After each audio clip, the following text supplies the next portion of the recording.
A mall is a large indoor shopping center anchored by department stores. Thousands of malls were built between the 1960s and the 1990s. Many say that malls are responsible for destroying downtown business districts.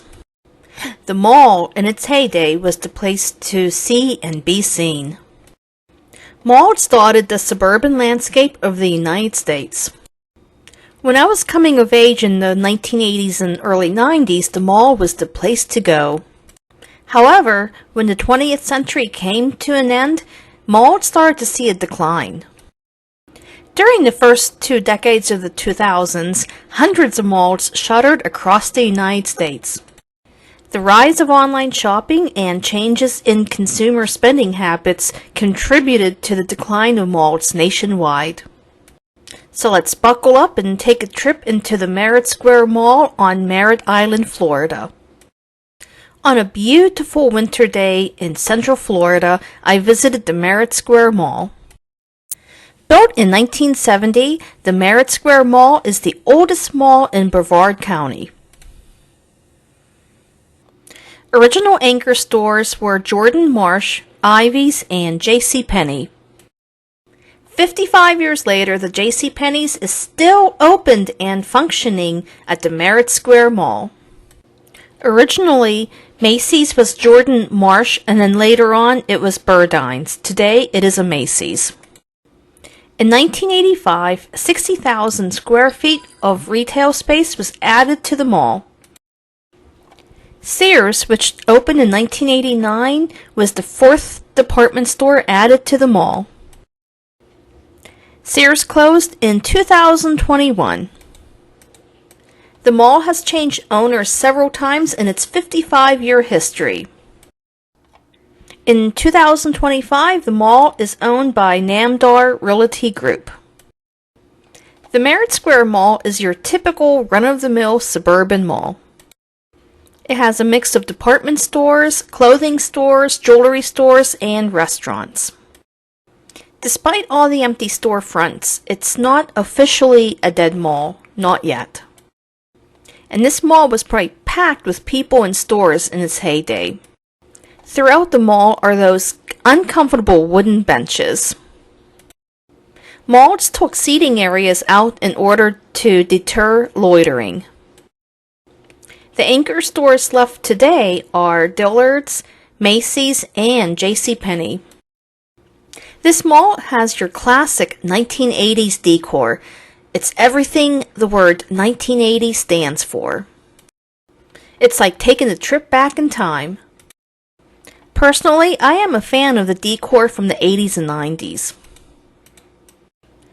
Don't take this the wrong way, but I am not a fan of 2020's decor because it's so drab and depressing. If you want to get your ears pierced, they have a piercing pagoda. In August of 1986, I got my ears pierced at the Piercing Pagoda at Century 3 Mall. Century 3 Mall has recently been demolished. LensCrafters, that's one store I haven't seen in ages. I remember back in the 1980s, their slogan was "Glasses in an Hour." This mall has an Aeropostale store. Clearview Mall in Butler, PA used to have an Aeropostale, however, they closed about 10 years ago. Merrit Square Mall seems to be very spread out. This mall takes me back to 1988. 1988 was a good year. I was a 6th grader and I rolled to school. So sit back, relax, and enjoy the mall.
I do want to point out this store called Dollar Store reminds me of the store Only a Dollar at the Clearview Mall in Butler, PA. That store, Only a Dollar, was functional in 1988 until 1995. You can see the greens and pinks. It's like a time capsule to the 1980s.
I hope you enjoyed my video. Don't forget to like, share, and subscribe. Thank you for watching.